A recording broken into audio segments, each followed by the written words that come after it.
работу. Положительный настрой, но разные проблемы пусть обходят стороной. Молодец.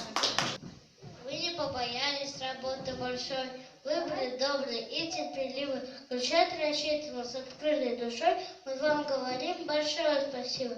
Порой бывает детей учить, бывает не слушать, бывает ломать. Вы им показали, как правильно жить. Звуку большой воспитатель. Вот, молодец.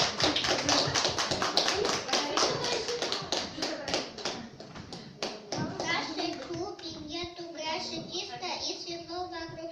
Может быть, у нашей няни и не 2, а 10 рук. Скажем ей сейчас спасибо за заботу и уют, и за то, что это время посвящает нас в труд. Молодец. Торжество кулинарии идет здесь искусство. Все, что жарили, варили, было очень вкусно. Вызывает аппетит поварские чудеса и завистливо глядит Рональд и смотрит. Молодец.